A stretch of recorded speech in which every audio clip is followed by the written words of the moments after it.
موضوع سخن پر لب کشائی کرنے کا موقع ملا ہے وہ جناب اقبال کا شعر ہے۔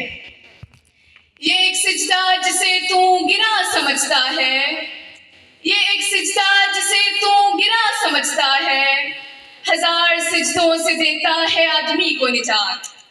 صدر ذی وقار، وہ کون سا ایسا سجدہ ہے جو ہزار سجدوں سے نجات دلاتا ہے؟ غور کرنے پر کھلتا ہے یہ بھید کہ اقبال مخاطب انسان ہے۔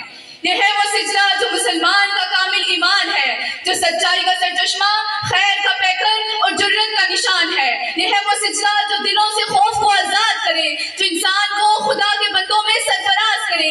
یہ ہے وہ سجدہ جس میں سر صرف خدائے واحد کے سامنے جھکتا ہے، جس کو ماننے والا صرف حق و سچ ہی لکھتا ہے۔ یہ ہے وہ سجدہ جو خود میں سموئے ہوئے کتنی داستان ہے۔ غور کرنے پر کھلتا ہے یہ بھید کہ اقبال مخاطب انسان ہے۔ صدر ذی وقار، آئیے تاریخ کے اوراق کو پلٹتے ہیں، ماضی کی پچھلی قسط میں چلتے ہیں۔ یہ ہے وہ سجدہ گل جس کی خوشبو سے کئی رنگ نکلتے ہیں۔ یہ ہے وہ سجدہ جو حضرت ابراہیم کو جلدی آگ میں گل و گلزار کرے۔ یہ ہے وہ سجدہ جو حضرت موسیٰ کو بہتے دریا میں پار کرے۔ یہ ہے وہ سجدہ جس کی لگن میں حضرت بلال کتنے غم سہتے ہیں، مگر پھر بھی وہ باطل کے سامنے واحد واحد کہتے ہیں۔ یہ ہے وہ سجدہ جو موجودے داستان کرب و بلا ہے، جس میں نواسہ رسول قربان ہو کر بس یہی کہہ رہا ہے، خاک میں مل کے بھی سر کو اٹھا رکھا ہے، خاک میں مل کے بھی سر کو اٹھا رکھا ہے، یہی سر خدا کے سامنے جھکا رکھا ہے۔ صدر محفل، یہ ہے وہ سجدہ جو ٹیپو کو سلطان کرے، اس میں ہے ایسی رمز جو ہندوستان کو پاکستان کرے۔ یہ سجدہ جب کسی لکھاری کی قلم میں رس گھولے تو وہ سردار فقط یہی بولے، کھلا ہے جھوٹ کا بازار آؤ سچ بولیں، کھلا ہے جھوٹ کا بازار آؤ سچ بولیں، نہ ہو بلا سے خریدار آؤ سچ بولیں، سکوت چھایا ہے انسانیت کی قدروں پر، یہی ہے موقع اظہار آؤ سچ بولیں۔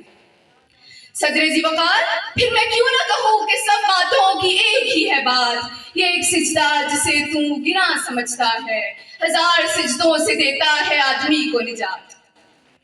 جناب عالی، مگر افسوس صد افسوس، مسلمان کا یہ سجدہ کہیں کھو گیا ہے، زینت دنیا کی آغوش میں سو گیا ہے، ضرورت کے مطابق یہاں ہر کسی نے نیا بت تراشا، سب کی اپنی اپنی عبادت ہے، اپنی اپنی بھاشا، پوجا ہے خوف کے بت کی چاروں طرف، جھوٹ اخبار کی سرخیوں میں حرف بحرف، آئے روز یہاں ناحق خون بہے، ظالم کو یہاں کوئی ظالم نہ کہے، سجدہ حق کو یہاں ناپید ہے، عمل دنیاوی بتوں کی خوشنودی میں قید ہے، عبادت توحید سے خالی ہے، اس معاشرے کی ایمان ہی نرالی ہے، ملتی نہیں گواہی یہاں خدا کی شناسائی کی۔ صدر ذی وقار، بات تو سچ ہے مگر بات ہے رسوائی کی۔ جناب عالی، جو دیکھوں تو ہم کیا تھے اور کیا ہو گئے ہیں، دنیاوی لذتوں کے نشے میں کھو گئے ہیں، اب نہ چلانے کو ہمارے پاس کشتیاں ہیں، سنائی دیتی ہر جانب مظلوموں کی سسکیاں ہیں۔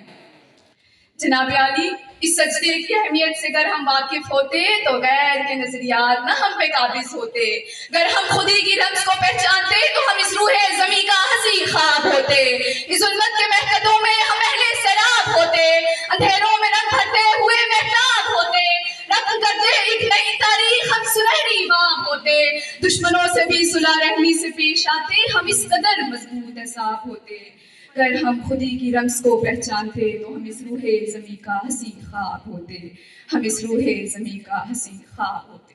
والسلام۔